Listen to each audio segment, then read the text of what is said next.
નમસ્કાર, નિર્મા સ્પેશિયલમાં હું પંકજ સાધુ તમારું સ્વાગત કરું છું. મિત્રો, આજે વાત કરવી છે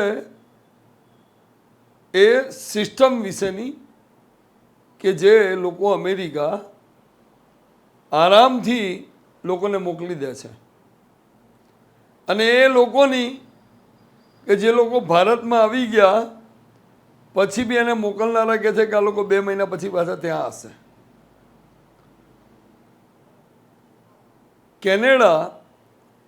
કેનેડાથી મેક્સિકોના એલ પાસો સિટીમાં ને ત્યાંથી યુએસમાં ઘૂસી જવાનું આ પ્રક્રિયા ચાલે છે. હું જે વેદનામાંથી એ લોકો પસાર થાય છે, જે દિવસો એમને લાગે છે, પણ પદયાત્રીઓ આપણા ગુજરાતીઓને કંઈ નવાઈ જ નહીં. સમગ્ર ગુજરાતમાંથી અંબાજી પદયાત્રા કરીને પહોંચી જાય, સમગ્ર ગુજરાતમાંથી પદયાત્રા કરીને દ્વારકા પહોંચી જાય, ડાકોર પહોંચી જાય. એમના માટે 300-500 કિલોમીટર કાપી નાખવા. અમદાવાદથી દ્વારકા 450 થાય, 450 કિલોમીટર કાપી કાઢે. એ લોકોને આ મેક્સિકોની બોર્ડરમાંથી કિલોમીટર કાપી અને યુએસએમાં જવું રમતવાદ લાગે છે. ગુજરાતના એટલા બધા ગામોમાં ડિપોર્ટેશનવાળા લોકો આવ્યા, ના પૂછો વાત. પણ કેટલાક લોકો નથી પણ પહોંચતા. 2022માં યુએસએની પોલીસને એક મેસેજ મળ્યો. સાંભળો એ મેસેજ શું હતો. Or 5 feet into Canada. There was 3 of them. I didn't see the incident. Oh. Little baby and probably about a 9 or 10-year-old and their father. There's 4 up here total, I guess. આ message હતો ગુજરાતના ડીંગુચા ગામના જગદીશભાઈ પટેલ, એની પત્ની, બાબો અને baby સાથે મૃત હાલતમાં મળી આવ્યા એનો. એ પોલીસ મેસેજ હતો. હવે અમેરિકા જગદીશભાઈને કેમ જવું? જગદીશભાઈને શિક્ષક તરીકે નોકરી હતી, પણ અપૂરતું વેતન, ઘરનું ગુજરાન ના ચાલે. માણસ ક્યારે આ તરફ દોરાય છે એના પ્રમુખ કારણોમાં એક તો અહીંયા એવા લોકો જાય છે જેને ગાડી બંગલા છે, જાહો જલાલી છે, જે રમતા રમતા 60 લાખ રૂપિયા ચૂકવી દે છે. એવા લોકો છે જે ડંકી મારીને જાય છે. અને આ ડંકી એવા લોકોએ મારી જગદીશભાઈ કે જેમને ઘર ગુજરાન માટે ડંકી મારી. કેટલી વેદના એમણે ભોગવી હશે નજર સામે. 13 મીટર દૂર હતી અમેરિકાની બોર્ડર, 13 મીટર. અને હવે અમને વિચાર આવ્યો કે લાવો એ ડીંગુચા ગામમાં જઈએ અને એ ગામની અંદર જોઈએ કે આ એવું તો કેવું ગામ છે કે જે ગામની અંદર 50% ઘરો બંધ છે. દરેક ઘરમાંથી 1-2 જણ નહીં, આખું ઘર અમેરિકા છે. 25% લોકો લીગલ, બાકી બધા ઇલીગલ ડોંકી માર્ગેથી પહોંચી ગયા છે. તો અમે લોકો પહોંચ્યા ડીંગુચા ગામે. પહેલાં તો સ્થિતિ એવી થઈ કે કોઈ માહિતી જ ના આપે, કોઈ એમના વિશે કહેવા જ તૈયાર નહીં. અને આખા ગામમાં જે બોર્ડ હતા એજન્ટોના, 25 દિવસમાં અમેરિકા ગેરેન્ટેડ, પહોંચ્યા પછી પૈસા આપવા, બધા બોર્ડ ઉતરી ગયા હતા. અમે ત્યાંના બસ સ્ટેન્ડની આજુબાજુ પૂછપરછ કરીને શરૂઆત કરી. જો સાંભળો ગ્રામજનો શું કહે છે. ડીંગુચા ગામ આખા વિશ્વમાં પ્રસિદ્ધ થઈ ગયું. આ ગામ, કારણ કે ગામનો 39 વર્ષનો શિક્ષક પોતાની પત્ની, પોતાનું પુત્ર અને પુત્રીની સાથે મેક્સિકો બોર્ડરથી અમેરિકામાં ઘૂસવાનો પ્રયાસ કર્યો. -35 ટેમ્પરેચર એ જગ્યા પર રહે છે, -35. એ ટેમ્પરેચરમાં ઠૂઠવાઈને એણે દેહ છોડ્યો. જ્યારે મર્યા ત્યારે એમના પુત્રનો હાથ એના હાથમાં હતો અને પુત્રને છાતી સરસો દબાઈ રાખેલો હતો. જ્યારે બોર્ડર સિક્યોરિટીના માણસો એમના ડેડ બોડી મળ્યા, થોડાક અંતરે એની દીકરી હતી અને એની પાછળ એમની પત્ની હતી. આ ડીંગુચા ગામના બળદેવ મંગુભાઈ પટેલ પરિવારનો એ જગદીશ પટેલ પુત્ર હતો. શિક્ષક તરીકે નોકરી કરતો હતો, પણ ઓછી આવકમાંથી વધુ બાળકની સમૃદ્ધિ, એના વાઈફને ત્યાં જઈને બ્યુટી પાર્લર કરવું હતું, એ બધી લાલચોના કારણે અહીંથી કેનેડા પહોંચ્યા. કેનેડાથી મેક્સિકો થઈને અમેરિકામાં ઘૂસવામાં અમેરિકાની બોર્ડરથી 13 મીટર દૂર બરફમાં દટાઈને આ પરિવારે પ્રાણ છોડ્યો. આ ડીંગુચા ગામમાં અમે લોકોએ જ્યારે પૂછવા માટે પ્રયત્ન કર્યો ત્યારે ડીંગુચા ગામમાં કોઈ પણ વ્યક્તિ બોલવા માટે તૈયાર નથી. બધા જ લોકો મૌન ધારણ કરીને બેઠેલા છે. હા, એટલી ખબર પડી કે ગામની અંદરથી તમામ એજન્ટો પાછા પોબાર ભણી ગયા છે, પણ ગામના લગભગ 60% મકાનોમાં તાળા છે. અને એટલી સમૃદ્ધિ દેખાય છે કે 100% અમેરિકામાં ડંકી પદ્ધતિ લોકો જતા હશે ત્યારે આટલી સમૃદ્ધિ ગામની અંદર છે. કારણ કે કોઈની પાસે રૂપિયા ના આવ્યું નહીં, ફૂલ રૂપિયાવાળા માણસો છે. એટલે 100% અમેરિકા અવર જવર હોઈ શકે છે, પણ એજન્ટો અહીંથી ગુમ થઈ ગયા છે. ટ્રમ્પે પેલા સાંકળે બાંધીને મોકલ્યા, પછી એ ભાઈનું કહેવું એમ છે કે પછી એજન્ટો ગામમાં નથી. આખા ગામમાં અમેરિકા મોકલવાના બોર્ડ હતા કે 35 દિવસમાં વિઝા, 25 દિવસમાં મોકલી દઈએ, ગેરંટેડ 30 દિવસમાં અમેરિકા આવ્યા બોર્ડ ડીંગુચા ગામમાં હતા. બધા બોર્ડ પણ ઉતરી ગયા છે. તમારા જ ગામના જગદીશભાઈ પટેલ જે શિક્ષક હતા, એની વાઈફ અને 2 બાળકો સાથે મેક્સિકો બોર્ડર પર મૃત હાલતમાં મળ્યા હતા. એનો કંઈ ખ્યાલ નહીં સાહેબ આપણને. ડીંગુચા ગામ ડીંગુચાના ગામના, પણ હું અહીંયા રહું છું અને એ બાજુ જવાનું નહીં, બરાબર? એટલે વાસમાં એ બાજુ રહે છે. કોણ એ ખબર નહીં. એ બાજુ તમે કહો છો ને, એ બાજુ એટલે ક્યાં? આ બાજુ રહેશે કે જગદીશભાઈ ગામમાં ભાઈ એરિયા હશે ને, એરિયા એટલે પટેલવાસ કહેવાય, બસ ખાલી પટેલવાસમાં રહે છે. પણ એ મેક્સિકો સુધી પહોંચી ગયા 2 નંબરમાં. પણ કહેવાય છે એવું કે ડીંગુચા ગામના જેટલા લોકો ગયા છે બધા લીગલ નથી ગયા. આખા ગામમાં બોર્ડ હતા અમેરિકા મોકલવાના. ના, એનો કંઈ આઈડિયા નહીં મને સાહેબ, કારણ કે હું મારું ધંધામાં જ નવરો નહીં પડતો. બોર્ડ તો હતા આખા ગામમાં અમેરિકા મોકલવા તો હોય, પણ આપણને ભણે એટલે આપણને ખ્યાલ ના હોય ને. આપણે તો ખેતીવાડી તો હવે ઉતરી ગયા બોર્ડ. આમાં બરાબર છે. એ તો વિઝિટર વિઝા લઈને કાયદેસરનું કરીને જતા હોય, બધા કાગળિયો કરીને ભણેલા હોય ને એવું હોય તો ડંકી મારીને અમેરિકા. ના, એવું તો ના હોય. કાયદેસર જ જતા એ રીતના કઈ રીતના સરકાર જવા દે? એક વસ્તુ સમજો, ડૉક્ટરને બોલવાની મનાઈ કીધી, આ ઓપરેશન કરાવ્યું હોય એટલે બીજો સ્ટેટસ લઈ લો તમે, બરાબર? ખોટું આપણે કહેતા નહીં, જે હોય સહી જ કહેવાનું સાહેબ, બરાબર? તમને શું લાગે છે કે આ ટ્રમ્પ સખતાઈ કરશે એટલે ડીંગુચામાંથી લોકો જવાનું બંધ કરી દેશે? એ તો આમાં તો બધું બંધ જ થઈ ગયું છે. છેલ્લા 2-3 મહિનાથી હાપદું ચાંદનું એ તો બંધ થઈ ગયું. બધા એજન્ટો હવા મોકલી ગયા. એ તો કરો રોમ જોડ, આપણે એજન્ટો તો ઓળખતા નહીં. કેટલા દિવસમાં પહોંચાડી દેતા?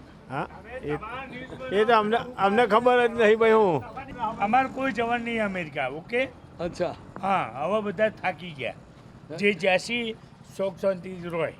ઓકે, અચ્છા, જે છે શાંતિથી રહે. હા, બસ. હવે નવા કોઈ જવાના ના, નથી. કોઈ જવાના નહીં નવા. Okay, okay. સ્થાનાંતર અમેરિકા થવાનું કારણ શું? એ વખતે શું છે, that time I have no money, no job. I do agriculture. એટલે વધુ પૈસા કમાવા માટે એ લોકો. Yeah, I make more money. That's why I go to America. એટલે તમે પણ અમેરિકા જઈ આવ્યા? 23 years. ક્યાં રહેતા? 23 Boston. બોસ્ટનમાં. અને હવે કેમ પાછા આવી ગયા? બસ હવે રિટાયર થઈ ગયો. એટલે પાછા આવતા રહ્યા. ડીંગુચા ગામના કેટલા લોકો ત્યાં હશે? બધા કેટલાય કહે છે કે 100% ગામ ત્યાં છે. એમાં અડધા ડોંકીથી ગયા છે અને અડધા વિઝાથી. ડોંકીથી તો 25%. બીજો એજન્ટો ગામમાં ફરતા હતા. કોઈ એજન્ટો જે લોકો મોકલતા હતા બધા ઘર દીઠ બધા એજન્ટો જ છે. ઘરદીઠ એજન્ટો. બધા એજન્ટો, બધાને બધી ખબર પડે. બધા એજ્યુકેટેડ છે, બરાબર? બધાને બધી ખબર પડે. અચ્છા, બધાને ખબર પડે બધી જ પડે. ક્યાંથી ક્યાં જવાનું બધું. હા, હું પ્લેન લાવવાના અમે બધા બેસી ગયા. હવે એ તો કેટલા ટકા હતા એ તો અમને ખબર નહીં હાલમાં. સમયથી પાટિયા ઉતરી ગયા અહીંયાથી. પાટિયા તો હવે સમજી લેવાય કે આ વસ્તુ થયું, ટ્રમ્પે મોકલ્યા છે ત્યારથી તો કોઈ દેખાતું નહીં અને ઉતરી ગયા એવું લાગે છે. આ માહિતી અમને ડીંગુચા ગામના લોકોએ આપી કે કેટલા લોકો ત્યાં અમેરિકામાં છે. આવો તમને પોળોમાં એક નજર કરાવું. અમને બહુ આશ્ચર્ય સહિત આઘાત લાગ્યો, કારણ કે અનેક ઘરોમાં તાળા હતા. દેખાવ ખાતર બહાર એક રૂમાલ સૂકવ્યો હોય, પણ કમ્પાઉન્ડમાં પડેલા પાંદડા સુકાયેલા બતાવતા હતા કે અહીંયા કોઈ રહેતું નથી. આ બધા જ ઘરો, પછી તો આગળ ઉપર તો બોલકા ગ્રામજનોએ કબૂલ્યું કે હોય 100% લોકો ડીંગુચાના અમેરિકામાં છે. આ બધા લોકો એટલા ડોલર કમાયા છે કે ડીંગુચા ગામની શકલ બદલી નાખી છે. લાલી દેખાય તમને ડીંગુચા ગામમાં, એમ લાગે કે ના આ ડોલરિયું ગામ છે. પાકા રસ્તા, તમે એનો વૈભવ જોઈને તમને લાગે ગામમાં પડેલી ગાડીઓના ઢગલા, અને કોઈ ગાડી નબળી નહીં. વળી એક આ ગામમાં જમણો હતો, એટલે કેટલાક ઘર તો એ કારણે પણ બંધ હોઈ શકે છે. અમેરિકાની અંદર ડોંકી સિસ્ટમથી પેમેન્ટ આપી અને જવામાં આ ગામના જગદીશભાઈ પટેલ, એમના પરિવારે જાન ગુમાવ્યો હશે, પણ એવા હજારો લોકો છે જે સફળતાપૂર્વક અમેરિકામાં પ્રવેશી ગયા છે. હું તમને બતાડું, આ પટેલવાસમાં છીએ આપણે, એ જગદીશભાઈ શિક્ષકના ઘરની પાસે. આ ઝાંપાઓને તાળું કેટલા સુંદર મકાન બનાવ્યા છે. આ જુઓ તાળું, સન્નાટો છે ઘરની અંદર. અહીં બાજુમાં તમને બતાવું ઘર, જો તાળું દેખાશે તમને, તાળું આ બાજુ છે, તાળું આ રહ્યું તાળું.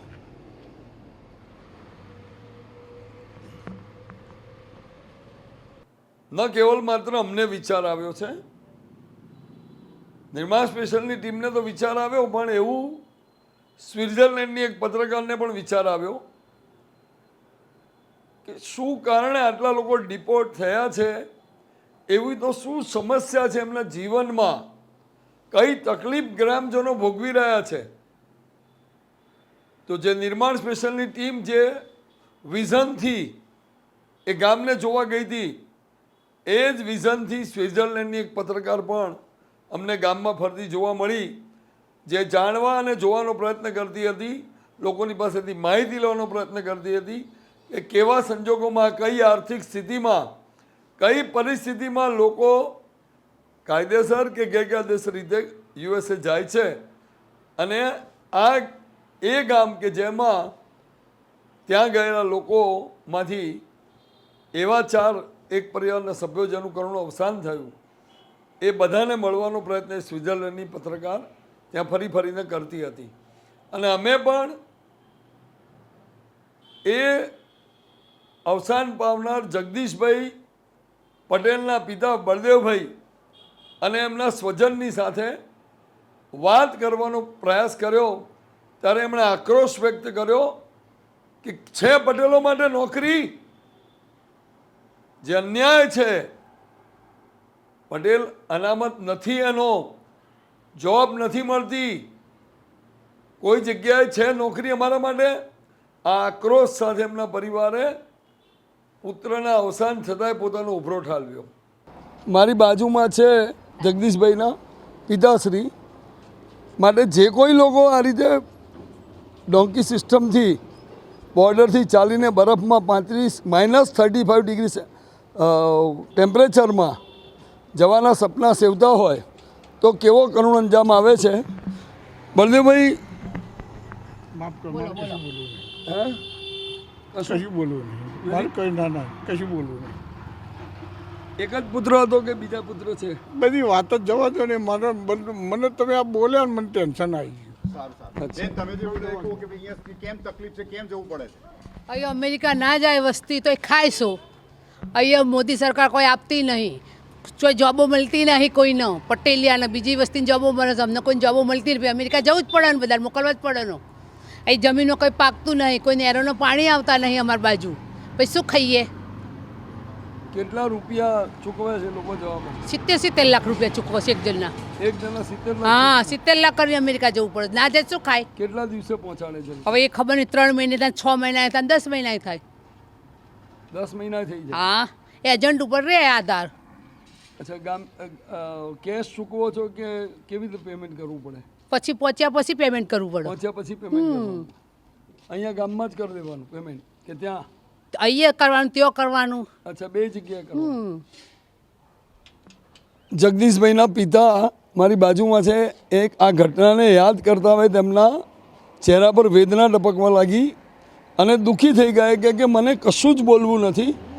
તો કયું દર્દ છાતીમાં ધરબીને બેઠા છે કે આખું પરિવાર એમણે ખોયું છે.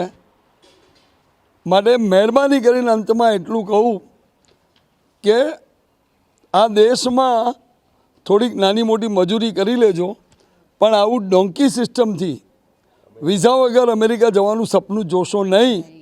કારણ કે નહીં તો આપણા વૃદ્ધ માતા પિતાને આ દિવસ જોવાનો વારો આવે જે જગદીશભાઈના પિતા બળદેવભાઈને જોવાનો આવે છે. હવે આપણને એવું લાગે કે ઓહો ડિપોર્ટેશન થઈ ગયું, 105 જણા આવી ગયા, પણ જે લોકો જવાના છે એમને કોઈ ફેર નથી પડ્યો. 1000 તો બધા બોર્ડરથી પકડેલા છે અને ડિપોર્ટ કરો તો કંઈ સવાલ નથી. એ તો 2 મહિના પછી આપણે ધોળકા જવાની વાત કરીએ ને એવી વાત કરતા હતા કે એ તો પાછા પહોંચી જશે અમેરિકા 2 મહિના પછી. એ ક્યાં વિઝા લઈને ગયા છે? તેમને વિઝા ના મળે એની ચિંતા છે. એ તો ડોંકીથી ગયેલા છે. એટલે એ જે વાત જે ભાઈએ કરી એ એક સાંભળવા જેવી વાત હતી. આમ સીધો તો ઇન્ટરવ્યૂ આપવાની ના પાડી, પોતે અમેરિકાથી જ આવેલા હતા ગામની અંદર અને અમને મળી ગયા. તો અમે કારમાં સંતાડીને કેમેરો રાખી એમની વાતો સાંભળી. એ ઓડિયો તમે સાંભળો, એમની જીગર વચ્ચે વચ્ચે તમને હસવું આવી જતું હતું કે આ લોકોને કોઈ ભય નથી, ડિપોર્ટેશનનો ભય નથી, ત્યાંની આઈસીની પોલીસનો ભય નથી, કંઈ જ ભય નથી. એ કહે છે કે આ લોકોને કામ કરશે કોણ? એમના ખેતરમાં મજૂરી કરશે કોણ? એમની બાંધકામની સાઇટો પર મજૂરી કરશે કોણ? એમને મહેલું પડવાનું તો ટેવ નથી, કરશે કોણ? એમના હાથ ગંદા થાય એવા બધા કામો ઇન્ડિયનો કરે છે, એ બી 2 નંબરમાં ગયેલા. શું કરશે બધાને મોકલીને? સાંભળો, એમની સ્ટિંગ અમે કર્યું છે, સાંભળો. એજન્ટને કોઈ ફોર્મ ભરવાનું નથી. હા, બરાબર, તો પહોંચાડવાની વાત પછી કોઈ ફોર્મ ભરવાનું નથી. તમારો પાસપોર્ટ મને આપો, હું ઉપર હાલું અને જો થઈ જાય તો પૈસા હાલવાના છે. બાકી કદાચ એ બોને અમેરિકાની બોર્ડરથી એ પાછો આવે તે બોને જાત્રા થઈ જાય, મેલોન પડી કરતા કરો. આજે તમે ત્રીજાને પૂછશો કે એને શું થયું શું થયું, જે મરી ગયું એને પૂછો તો ખબર પડે કે મને આવી તકલીફ. મારું નહીં, બધાય બનશે. અમારે અહીંયા 68 મકાન છે, એમાં કદાચ 3 જ ખુલ્લા. આખું ગામ ફરે ને, પાટીદારની વસ્તી છે, આખું નવું ગામ. બરાબર, બધા થઈને 175 જ પાટીદાર છે. હા, નહીં, મારા 42 ને 138 ગામ છે, બધા સન્નાટો જ છે. કશું થવાનું નહીં અને થશે, તમે બેઠા છે નહીં કોઈ આવતું યાર. કેવો ઊંધું ગાલીને ફરે, આટલા વર્ષ કશું નહીં કરવું. આ તો બોર્ડો છે, બરાબર, એ કે મારું આમ કરવું આમ કરવું. 104 આવે ને એ બોર્ડર 15 થી 20 દિવસના ભૂસ્યા છીએ રહ્યા છે. હવે એવા તો અમારા 18,000 બોર્ડર ઉપર છે, એમાં અમારા સમાજના જ છે. યુએસએથી પાછા ફરેલા, વિઝા પૂરા થવાથી કે 2 નંબરમાં પાછા ફર્યા, કે ત્યાંના વસવાટી જે હતા જેવા લોકો, અથવા તો જેના પરિવારના દીકરા દીકરી ત્યાં ભણેલા છે કે ભણવા ગયા છે હાલમાં, એવા લોકોની સાથે અમે વાત કરી અને જાણવા પ્રયત્ન કર્યો કે શું કારણો છે વિદેશમાં વસવાટનો મોહ. ત્યાં ભણવા જવા પાછળ બી વસવાટનો જ મોહ હોય છે. આવો એ લોકો શું કહે છે કે ગામમાં રોટલો ખૂટ્યો એટલે ગામ છોડીને આપણે શહેરમાં આવ્યા. હવે અહીંયા શહેરમાં બધી તકો સારી હોવા છતાં અત્યારે જે આપણા સંતાનો જઈ રહ્યા છે એ કે દેખાદેખી અને વધુ સારી તકો એ ભોગવવા માટે જઈ રહ્યા છે. પણ એ વધુ સારી તકોમાં ઘણા લોકોની જિંદગી એકદમ ખરાબ થઈ ગયેલી છે. જે કાયદેસર ગયા છે, હાઈલી ક્વોલિફાઈડ છે, એ લોકોને એમને ત્યાં પૂરું વળતર મળી રહ્યું છે. છોકરાઓ તો એમ જ કહે છે કે ભાઈ અમારી પરિસ્થિતિ તમે નથી સમજતા, ફલાણાના છોકરા જઈને આગળ વધ્યા, અમે જે અહીંયા જ પડ્યા છીએ, અમે ત્યાં જઈશું તો એ લોકોના કરતાં પણ આગળ વધીશું અને આગળ વધીને તમને પણ બોલાવીશું કે 10માંથી 6ના છોકરાઓ ફોરેન છે. એ 6 જણા ખરેખર પાછલી જિંદગીમાં બહુ હેરાન થાય છે. કદાચ એમની પાસે પૈસો હશે પણ માનસિક હૂંફ નથી અને રોજ સાંજે ફિકર કરે કે મારા છોકરો શું કરશે. બેટા વોટ્સએપ ઉપર વાત કરીને આપણે જોઈએ એકબીજાનું મોઢું, પણ એ ખાલી આશ્વાસન જ છે. બાકી છોકરું પણ ત્યાં ખરાબ પરિસ્થિતિમાં હતો કે ના મારે તો અહીંયા મજા છે. મા બાપ પણ એમ કે ના ભાઈ અહીંયા અમારે તો શાંતિ છે, તું અમારી અહીંયા ફિકર ના કરતો. બાકી ખરેખર બંને પક્ષે એકબીજાની ફિકર હોય છે જ અને એટલે જ એ લોકો રોજ व्हाट्सएप पर बातों करे છે. दावा मतलब पापा मम्मी लोन करके पैसा भेजते हैं या खुद की जो उनके पास जो डिपॉजिट वगैरह होता है वो सभी वो लिक्विड करके बाहर भेजते हैं और फिर बाहर जाके वो बच्चा क्या करेगा क्या नहीं करेगा वो भी ठिकाना होता नहीं है.